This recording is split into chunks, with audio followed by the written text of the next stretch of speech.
Good evening. My name is Thurman Greco, and this is Let's Live with Thurman Greco, coming to you from Channel 23, Woodstock Educational Television. And we have got the neatest guest this evening. So I'm going to start off by asking you to introduce yourself. Okay. Thank you for inviting me. My name is Kir Noel, and I think we connected because I am a medical intuitive, and the show has not yet had a medical intuitive.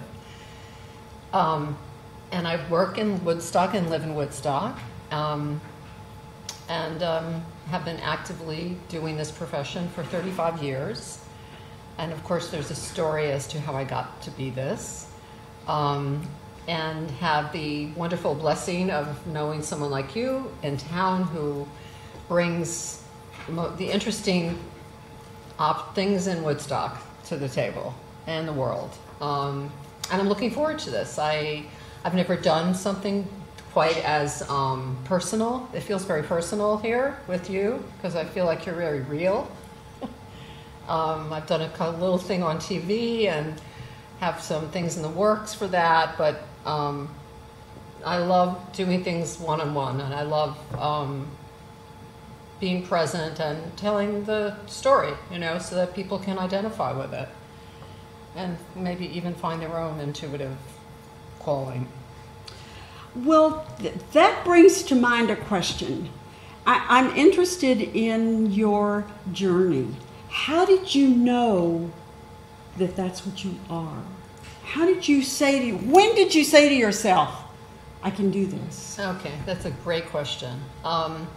So I'll take us to a very short story about how it began and how it got stopped, and then how it started again, meaning my intuition. So I was found my way into a home with 3 adopted children. I'm the middle of the 3 in age. We were all adopted from different families. It was in Queens, New York. Unfortunately, my parents were overwhelmed by what had arrived. My sister and brother had many underlying issues that they had little skill to cope with. So my job in that home became kind of the, juggling emotional balls of everyone's addictions. They were almost everyone in that family became addicted to drugs and alcohol. And I, because of that environment, I became very introverted, and I stayed within.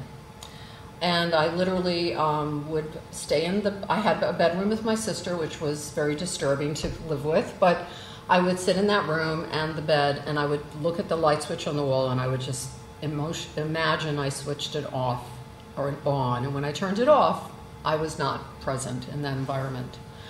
And I guess in that moment, I was really connecting to that inner clarity, knowingness, the part of me that's feeling safe, that always feels safe. And in those early years of growing up, my mother wasn't actively drinking, so I had this somewhat nurturing short-term environment where I felt safe. And I started to do some channeling as a child, and walked around the apartment and talked to her out loud about what I saw, which her response to it very quickly was to take a washcloth and put it on my face, ice cold water, and say, wait, that's not true, wake up, this can't be happening. So after, a short time of doing that as a child, you respond to it. So I basically realized that this was probably not something I should let happen or keep doing. So I kind of shut it down, and then the family dynamic, the disturbed, traumatic, I was told I'm a survivor of trauma, and I totally identify with that. So being in this traumatic environment where there was sexual abuse and verbal abuse, and I was never sexually abused, but I was verbally abused, I became very shut down. I kept it all inside, I hid it. And I fast forward, so I left my family home at 21. I waited till then because I knew when I left my mother would die, and she did pretty shortly thereafter pass away drinking. And then I did a 2-year run of drugs and alcohol because I had been taught this is how you deal with life. You just do this. And I had abstained until I was out of college. I had not tried it. So I did this experimentation, and at the same time, I had met a spiritual teacher whose name is Ellen Resch, who has passed away in 1999. But Ellen was in my building, and Ellen quickly told me that I need to stop or I would not survive.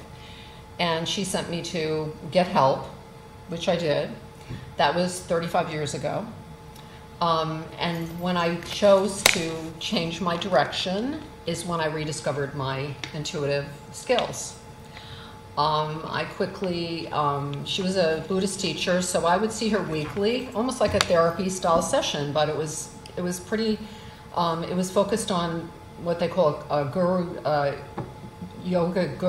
Buddhism, which is yogic, karmic yoga, which means do in life what is right, basically, and don't act out and behave and be productive, produce. She taught us all to just, there was 300 of us that found her.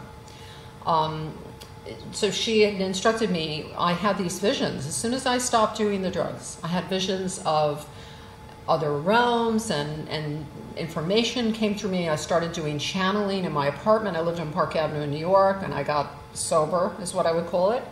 And Ellen lived in the same building. And I started offering friends the opportunity to come and see me and have readings. And I had no idea what I was doing, except I did. And I would go to Ellen every week, and I would ask for her recommendations, and I would say, is this rational? Is this reasonable? Is it safe? And she kept instructing me to continue to open those doors. And she also gave me clear direction about establishing intention and creating kind of a safe net around myself so that negative things don't come. So I did this for a short period of time, less than a year. And a friend of mine, and this is a long story, obviously, you opened a Pandora's box. Maybe it's good. A friend of mine, Jenny, was moving to Florida, and this is the last time I did this process. And she said, I said, can I give you a gift? We're very close. And she said, I'd like you to do a reading. And I thought, why? Why? I don't think it's valuable.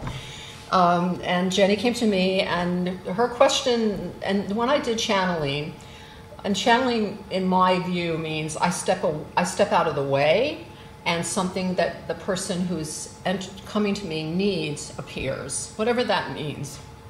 So Jenny came to me, and while I channeled, I couldn't remember what I said, so I always had a partner, and it was a man, and he would tape it for us, because I didn't remember. These are the days before there was no iPhone, there was a cassette tape. So he would tape the session so that later I could review it. So Jenny came to me and said, all right, Spirit, whatever the Spirit's name was, I'm leaving, I'm moving to this new place, I need some money is promised to me, I need to know exactly when it's coming. So the date was given. Now I'm listening to the tape after the fact. I had no real recollection of the experience except to listen to the tape. And I heard the date, and I thought, now the jig is up. I know at this moment it's not going to be correct, and it's all baloney. I'm being kind to myself about the word, but I had no faith in the process. I get a call from Florida. Guess what? The check came that day, exactly as stated. I fell off the bed. I fell off the bed, literally. I called Ellen. Ellen, I'm done. This is all too weird for me. And I stopped. At this point, I had gone to see Emmanuel. There was a woman, Judith Stanton, channeled Emmanuel in the Church of Ethical Culture on the Upper West Side. I'd gone to see, there were several channels in New York doing presentations. And I had seen what their lives were like in the public eye. And I thought, no, not me. So I just stopped. And I felt like it was bigger than me, and I didn't know what to do with it. So I started just being a regular woman, working, and I had a job selling something for someone, and it didn't matter what it was, but it wasn't healing work, it wasn't channeling, it wasn't medical intuitive. And I was crossing the street, and it was only a short time after that event, and a woman who was having a hard time seeing, she was with a cane trying to cross. She was obviously going blind or was blind, and her name was Catherine, and I gave her my arm. And as we crossed Lexington Avenue and 35th Street, I turned to her and said, "What, are you having eyesight issues?" "Yes." I said, "I can help heal it." And I don't know why I said it. I just did. I then spent the next 6 months working on Catherine's eyesight to restore it. That was the beginning of my acceptance of what I do with this. I didn't really have language for it. I realized it was using that intuitive sensibility, or that part of us, like the Buddhists call it, like the clear mind. It's also called the knowing, like a part of us that knows something for no reason other than we do, and we accept it. So I spent time with Catherine. I went to her. She lived in the high rise. I lived in the walk up. Go to her apartment. At least I was there maybe 5 days a week for several months. And when I started that process, I drew what I saw. I did a little sketch, and I said, "Can you ask your doctor if this is correct?" And I defined the ailment, and she did, and he said, "This is absolutely correct." And so I sat there for months, and I'm going to show you what I did at that moment. So I'm not touching you, and I never touch people, but I would just sit there like this, and I would activate this biochemical shift in her eye. And then I would say to her, and I would leave, and I would literally, the first time I said, you could see the Empire State Building out of her apartment.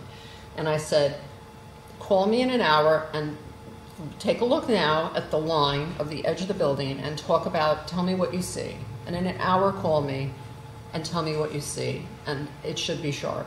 And it occurred. And we spent months working together. She worked at the UN. We became friends, but Catherine was my first official medical intuitive work. So that's what happened. It wasn't, and I can tell you, I think, I can logically say, the only reason I chose to do something like that with it is I felt it had value.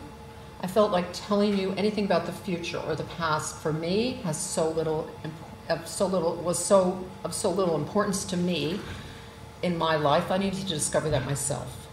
And I was drawn to this woman. I was drawn to work with something I could see that I thought would impact her life in a positive way. And that's how I started. And then I had, I'm going to stop and breathe and ask you, see if you want to ask me something else. Because there's more, but I can see difference. How did you get to Woodstock? So I met someone who I'm no longer with, but they were a relationship, and they met me in a retreat in Catskill. I was living in Brooklyn, and I went to a 1-year-long retreat called Stargate, which is out of California, and they were meeting in Catskill, and I was living in Brooklyn. And it was a 1-year kind of Native American style treatment, interior work, clearing oneself. You mean telling me that you were with that group every day for a year? No, we went for 5 4-day weekends. Oh, okay. It was a 1-year process and a financial, quite a nice investment to open up more, to open ourselves more. And it included sweat lodges and vision quests where we didn't eat and we were starving and all the good stuff. Yeah.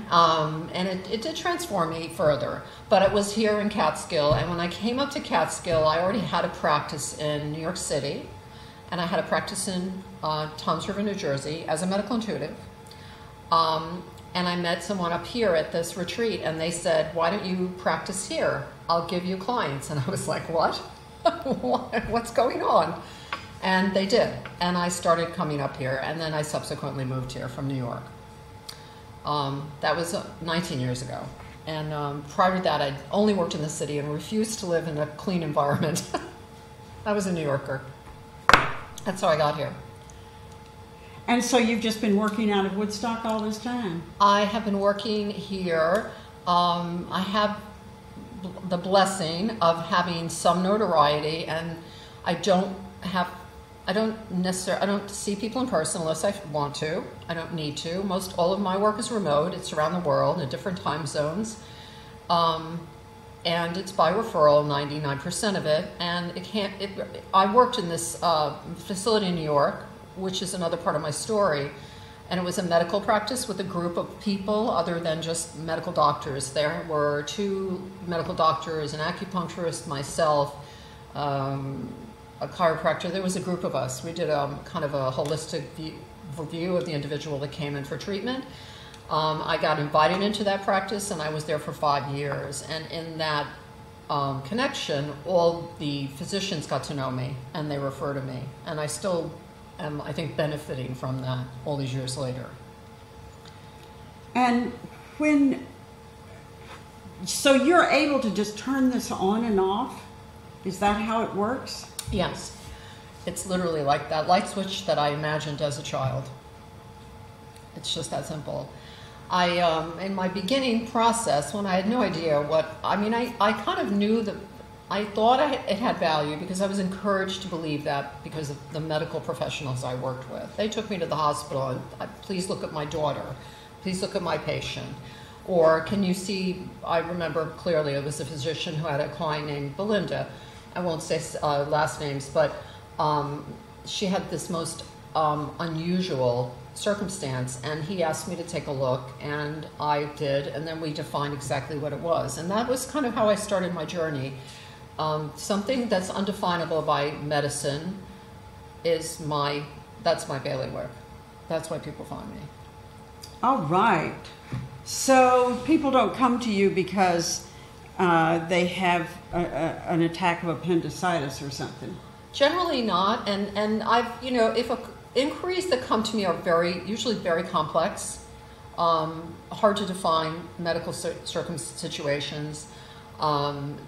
I do occasionally, people will call with very specific ailments that are defined by medical doctors, can be treated, and they just want to know more. They want to know more about how to move forward. I don't encourage people to work with me unless I have real value to their treatment. Unfortunately, I do have a large caseload, and they are mainly circumstances that are very acute, chronic, and very often life-threatening. So, okay. So I see this on the table, Mm-hmm. and it's called Accessing Your Intuition. Yes. This is something you teach? I have started teaching the last few years. Can you hold it up? Yeah, this is just. Do you teach it locally? I teach this locally. I haven't had I'm sorry about the glassine cover. This is on this booklet called Accessing Your Intuition Workbook is on my website. It is a very small